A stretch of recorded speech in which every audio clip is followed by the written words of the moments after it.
옛날 옛적 한 작은 마을에 칸틴이라는 이름의 호기심 많은 청년이 살고 있었습니다. 칸틴은 항상 세상의 진리를 알고 싶어 했고 그 방법을 찾아 여러 철학자들의 책을 읽었습니다. 어느 날 그는 이마누엘 칸트의 이론인 선언적 종합 판단에 대해 읽게 되었고 그 내용에 흥미를 느끼게 되었습니다. 칸틴은 마음속으로 독백했습니다. 경험이 없어도 무언가 새로운 것을 알 수 있다니 정말 흥미롭군. 이걸 사람들에게 어떻게 이해시킬 수 있을까? 그러다 문득 마을의 전에 내려오는 오래된 전설이 떠올랐습니다. 그 마을에는 황금 열쇠에 관한 전설이 있었습니다.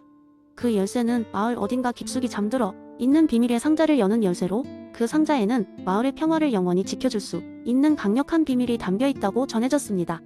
그러나 황금 열쇠의 위치를 아는 사람은 아무도 없었고 그저 이야기로만 전해졌을 뿐이었습니다. 칸틴은 이 전설을 이용해 사람들에게 칸트의 이론을 설명하기로 결심했습니다. 그는 마을 사람들을 불러 모으고 이야기를 시작했습니다. 여러분도 알고 계시다시피 우리 마을에는 황금 열쇠에 대한 전설이 있습니다. 하지만 지금까지 그 열쇠를 찾은 사람은 아무도 없었죠. 이 열쇠를 찾기 위해 우리는 어떤 단서를 찾고 있어야 할까요? 마을 사람들은 웅성거렸습니다. 누군가는 지도나 보물지도가 필요하지 않을까요? 라고 했고 다른 이는 예언자나 마법사의 도움이 필요할지도 모르겠네요. 라고 말했습니다. 칸틴은 미소를 띠며 말했습니다. 그렇다면 여러분은 이렇게 말하실 수 있을 겁니다. 상자의 열쇠가 필요하다. 라는 것은 경험 없이도 알 수 있는 진리이지요. 그러나 그 진리가 새로운 정보를 제공하지 않나요? 왜냐하면 그 진리는 우리가 상자를 열기 위한 탐색을 시작하도록 새로운 동기를 부여하니까요. 사람들은 고개를 끄덕였습니다.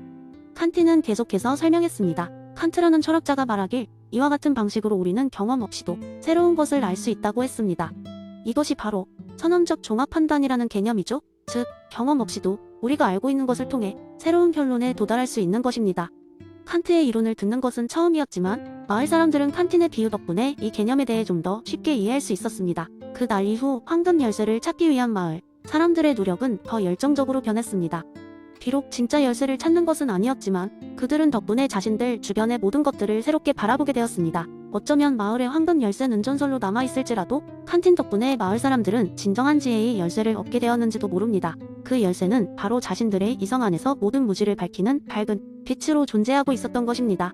두 번째 이야기, 옛날 옛적 철학과 과학이 아직 서로의 경계를 흐리던 시절 어느 작은 마을에 아리스토텔레스의 형이상학에 깊은 관심을 가진 한 젊은 철학자가 살고 있었습니다. 그의 이름은 알렉산더였고 그는 사물의 본질과 실체에 대한 이해를 통해 인간 존재의 의미를 밝혀내고자 하는 열망으로 가득 차 있었습니다. 알렉산더는 아리스토텔레스의 형상과 진료 개념에 매료되어 주변의 모든 사물에서 그 이론을 관찰하려 시도했습니다. 어느 날 알렉산더는 길을 걷다가 작은 연못가에서 놀고 있는 아이들을 발견했습니다. 아이들은 진흙으로 인형을 만들고 있었는데 각 인형은 아이들의 상상력에 따라 다양한 형태를 가지고 있었습니다. 알렉산더는 그 광경을 지켜보다가 문득 한 가지 깨달음을 얻었습니다. 아이들이 만드는 진흙 인형이 바로 아리스토텔레스의 형상과 진료의 개념을 설명할 수 있는 완벽한 사례라는 것이었습니다. 그는 아이들에게 다가가 인형 하나를 집어들고 말했습니다. 보아라, 이 진흙 인형은 우리가 형상을 부여함으로써 생명력을 얻게 된다. 진흙은 그저 물질적인 진료에 불과하지만 우리가 그것에 어떤 형태를 부여하느냐에 따라 전혀 다른 존재가 된다네. 아이들은 고개를 갸웃했지만 흥미로워 보였습니다. 알렉산더는 계속해서 설명했습니다. 이 인형은 너희가 생각해낸 형상에 따라 여러 모습으로 변할 수 있지. 너희가 원하는 대로 악당이 될 수도 있고 멋진 영웅이 될 수도 있다. 이 모든 변화를 가능하게 하는 것은 바로 형상이다. 아이들은 인형들을 바라보며 알렉산더의 말을 음미했습니다. 그러자 한 아이가 물었습니다. 그렇다면 형상은 우리 마음속에 있는 것이며 진흙은 우리가 만질 수 있는 것이라는 거죠? 알렉산더는 미소 지으며 답했습니다. 그렇다네. 형상은 우리의 생각과 의도로부터 나오는 것이고 진료는 그것을 현실로 만들어주는 역할을 하네. 알렉산더의 설명은 아이들의 마음속에 작은 씨앗을 심었습니다. 그날 이후로 아이들은 단순히 놀이로서 인형을 만드는 것이 아니라 각자의 상상력을 표현하고 삶의 진리를 탐구하는 작업으로 인형 만들기를 보았습니다. 이런 식으로 작은 마을에서 시작된 알렉산더의 철학은 서서히 마을 전역으로 퍼져나갔습니다. 사람들은 매일의 일상에서도 자신의 의도와 목적에 따라 세상의 본질을 재구성할 수 있는 가능성에 대해 생각하게 되었죠. 결국 알렉산더는 자신의 작은 깨달음을 통해 형상과 진료라는 개념을 쉽게 설명하며 삶의 모든 순간이 주어진 진료에 형상을 부여하는 과정임을 이해시키고자 했습니다. 이는 사람들이 각자의 삶 속에서 자신의 의도에 따라 새로운 의미를 만들어갈 수 있다는 메시지를 전하는 계기가 되었습니다.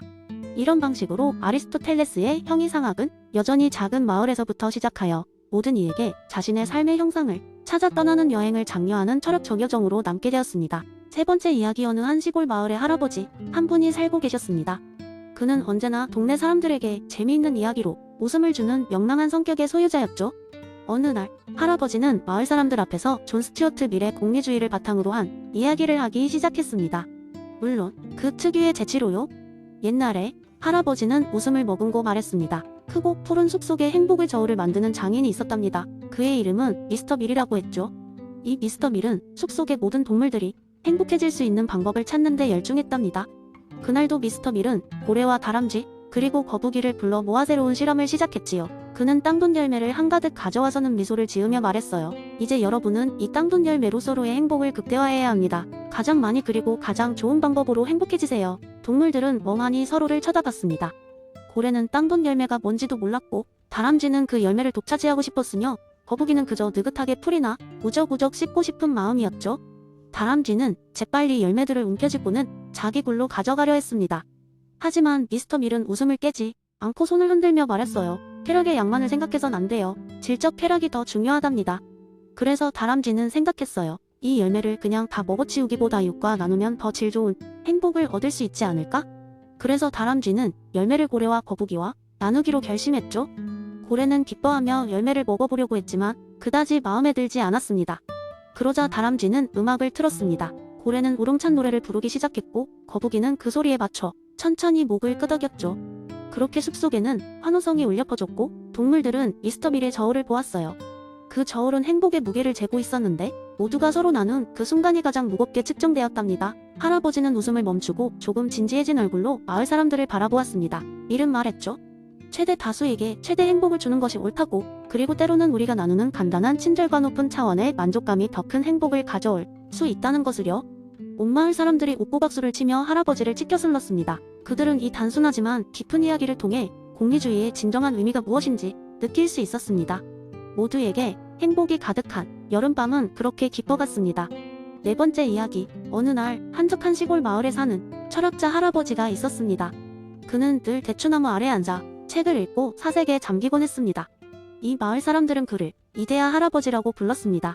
할아버지는 언제나 플라톤의 이데아론에 대해 얘기하곤 했는데 그 내용이 너무 추상적이어서 마을 사람들은 좀처럼 이해하기 어려웠습니다. 그런데도 할아버지의 이야기는 언제나 재미있었고 사람들은 한데 모여 그의 이야기를 듣곤 했습니다. 어느 날 할아버지는 마을 어린이들을 불러 모아 흥미로운 이야기를 시작했습니다. 얘들아, 오늘은 특별한 얘기를 들려줄 테니 잘 들어보렴. 이 손에 들고 있는 것이 무엇인지 한번 얘기해 보겠니? 할아버지는 손에 나무로 만든 의자를 들고 있었습니다. 아이들은 단번에 대답했습니다. 의자요. 그러자 할아버지는 웃으며 고개를 끄덕였습니다. 맞다. 그런데 말이다. 이 의자는 정말 완벽한 의자일까? 아니면 우리 눈앞에 보이는 그냥 나무 의자일 뿐일까? 아이들은 의아해하며 서로의 얼굴을 바라보았습니다. 한 소녀가 손을 들고 조심스럽게 물었습니다. 할아버지, 완벽한 의자는 어떤 모습이에요? 할아버지는 따뜻한 미소를 지으며 대답했습니다. 좋은 질문이구나. 사실 완벽한 의자는 이 세상에서 볼 수 없는 것이란다. 우리가 보는 모든 의자는 완벽한 의자의 모사에 불과하지. 마치 그림자가 물체의 형상을 나타내지만 실체가 아닌 것처럼 말이다. 그 순간 어린 소년 하나가 엄청난 깨달음을 얻은 듯 눈을 반짝이며 말했습니다. 할아버지가 말씀하시는 건 꼭 우리가 땅바닥에서 그림자 놀이 할 때 사람 모양 그림자가 사람은 아닌 것 같은 거네요. 할아버지는 기쁘게 웃으면서 맞장구 쳤습니다. 그렇단다. 아주 똑똑한 설명이구나. 우리가 이 세상에서 보고 만질 수 있는 것들은 모두 무언가 더 완벽하고 영원한, 변하지 않는 이데아의 그림자일 뿐이지. 아이들은 할아버지의 비유가 너무 재미있어서 서로 그림자 놀이를 하며 논의했습니다. 그러면서 자연스레 이데아라는 개념을 이해하게 된 것이지요. 이후로도 마을 아이들은 할아버지에게 다양한 일상생활의 사물과 이데아의 관계에 대해 질문하곤 했고 마치 놀이처럼 이러한 철학적 개념을 배워나갔습니다. 이렇게 마을 사람들은 할아버지의 이데아 이야기를 통해 사물을 새로운 시각으로 바라볼 수 있게 되었고 철학이 다가가기 어려운 학문이 아니라 우리 삶을 더욱 풍요롭게 만드는 재미있는 사고의 도구라는 것을 깨달았습니다. 그렇기에 그들은 종종 대추나무 아래 모여 이데아 할아버지의 새로운 이야기를 기대하곤 했답니다.